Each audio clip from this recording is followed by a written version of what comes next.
Bonjour everyone and welcome back to DML. So finally, I have managed to collect enough legendary materials to upgrade Andy to his 7th star. So Andy is getting super duper close to the strongest that he can ever possibly get.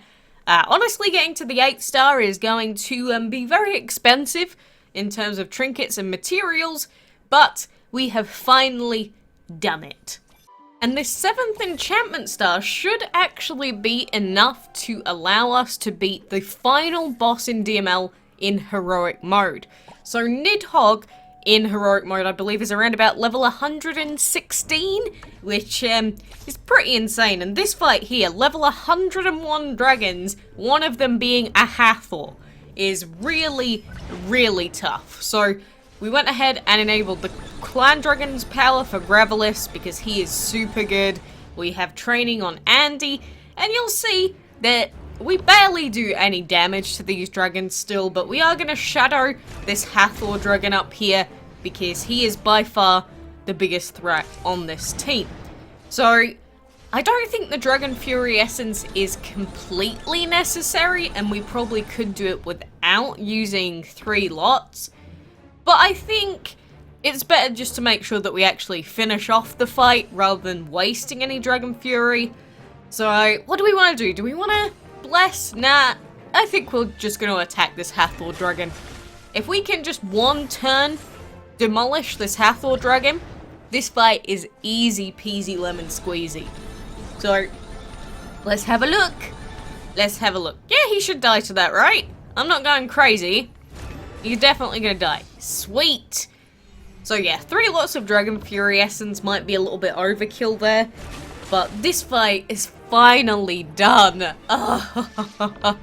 Heroic mode has been a really long quest for us to complete. So that is quest 294 complete with 3 stars.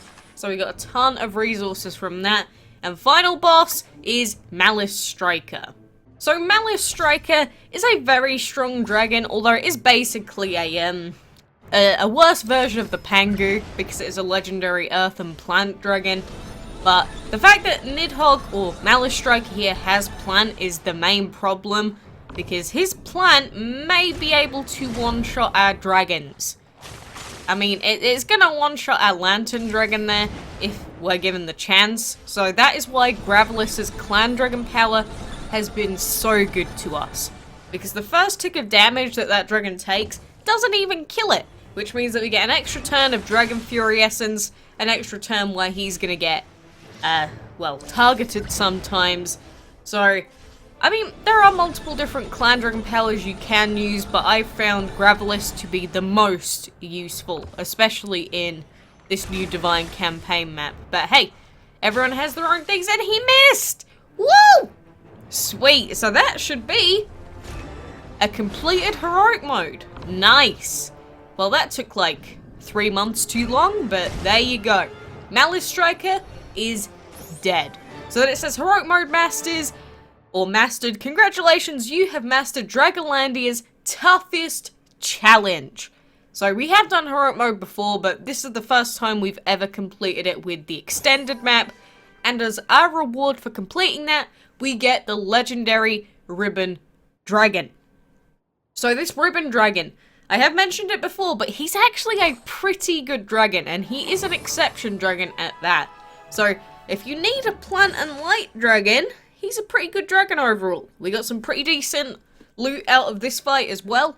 And because we 3-starred this fight, we'll be able to use our auto tickets.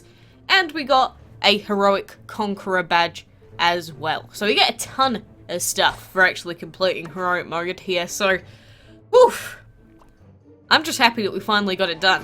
And I genuinely thought we might have to get 8 stars for it to happen. I was like, oh, that's gonna take forever. 8 stars is like so long away. But no, we're all good. And so there is the ribbon in our inventory. We won't be able to hatch him quite yet, but when we do get the chance, I will take him out and we will take a look at him in-game. So now that heroic mode is done, the only thing that we really have left to do on the map is go back and complete all the fights that we haven't done quite yet. And there are a couple of fights that we don't have 3 stars on as well, like blue map fights. And realistically, I would like to get full stars on them soon. But that is another quest for another day. I don't mind too much. We've already finished off the heroic mode map. So for now, we will get a couple of extra resources on top of what we were already getting. Because if you didn't know, the further along in the map you are, the more food and the more gold you get from side quest fights. So that is why I always suggest to progress in the map as far as you can. I mean, that's the main reason why there is an argument for using common dragons on the main map when you're progressing, because if you can afford the enchantment materials and they allow you to go further on the map, you are going to be getting more resources as a whole. It's just, the dragons suck. I mean, compare a ceremony dragon to our autumn dragon, right? Oh, maybe that's unfair because the ceremony dragon is our god and lord and savior. Let's compare it to a clownfish dragon. Compare a clownfish dragon to how much good Andy has done. I just don't think it's comparable, personally. Maybe you disagree, but I would rather just, in the early to mid game, use whatever epics you want, but just realize that eventually, if you do swap your team over to full legendary or full divine, it's probably going to be better for you. And that is purely because, they don't have any weaknesses, their base stats are higher. It all makes sense, right? I think almost every single person in the world can unanimously agree that legendaries and divines are just the best dragons, right?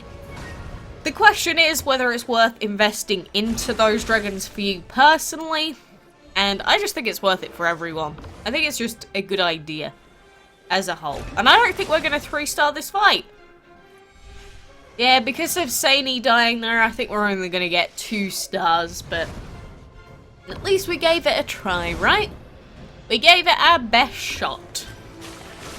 And sure, eventually after we do enough enchantment fights, we will have a full team of level 100 fully enchanted dragons, but that's going to be a little while away as well. Which means that even though we have completed heroic mode, we still will be doing enchantment fights as often as we possibly can. We just want to get the highest level, highest enchantment star dragons that we can, because I do want to start doing some work on the arena eventually. There are a ton of arena dragons that we haven't really been able to even think about collecting yet, and they are on the to-do list in time. It's sort of like the enchantment breeding den with the new enchantment breedables like the Rhino and the Scully, the Sandshade. Yeah, they won't be done for 10 years probably, but when we get our main 3 dragons fully upgraded, it might be an idea to start focusing on the enchantment breedable legendaries. I'm still not sure, because leveling up more than 3 dragons to as high as we can is gonna help us in stuff like castle events or events where we need evenly leveled dragons.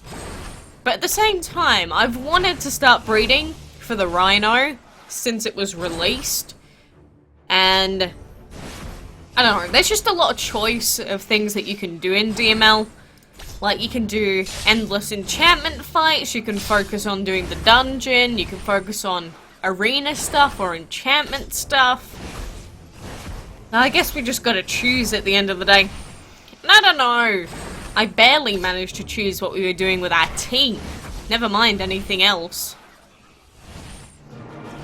I'm just still questioning what I would want our 4th team member to be if we did level 1 up.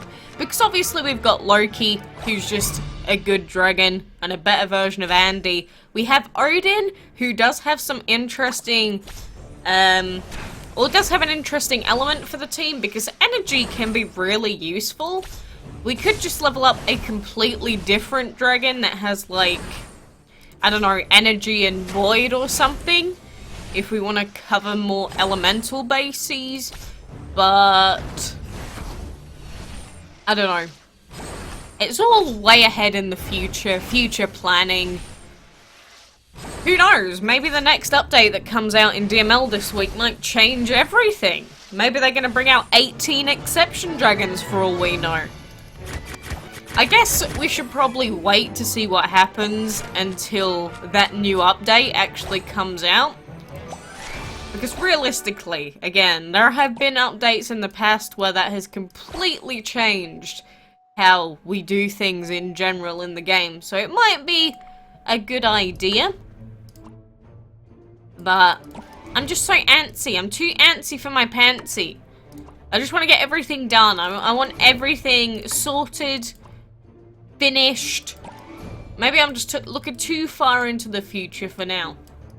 But I'll get the rest of these clan quests done. So we got side quests, we got dungeon tokens to get. I do need to focus on doing the clan stuff more. The reason I don't care so much for the clan stuff is because realistically, we have like every clan dragon that we need, apart from the verdant dragon or stuff like the realm, which are really iffy to get because they are weekly offer dragons. And the realm, for example, is extremely expensive if you want to just purely invest into buying his tickets. He's like thousands if you don't buy the gems on sale and stuff like that. So we're still 9 card pieces away from unlocking this stupid legendary. And I've been trying to get him for over 2 years now. It's unreal. I don't know why our luck is doing this to us, but it hates us. It hates us so much. Ugh. Maybe the new update's gonna fix it? Hey, we can hope, right, Andy? We can hope. Oh, you're such a powerful little boy now. Look at that. 70,000.8 million damage. I cannot wait to see you at max level and max enchantment, Andy. You are going to be a powerhouse, and although you may not be the best dragon in the game anymore, you're still going to be a good boy for me. But anyway, guys, that is everything I wanted to go through, and I just realized that we actually have a spot to pop that ribbon dragon in now. So how about we do that? There we go. Finally popped him in the hatchery after all this time, so he's going to take a little while for us to hatch. But, you know, even though we've got the collection stuff going on, I don't care too much. You might, but we already have a lantern, so I would rather focus on breeding the monthly rather than anything else. We'll see, though. We'll see. So, thank you for joining me in DML. Good luck if you are trying to progress on the map yourself. I hope you take some of my advice into account. And again, always train your dragons, always use clan dragon power. Those are the 2 things that will help you the most in completing these tough fights. So, for now, thank you for joining me, and until next time, I will see you then.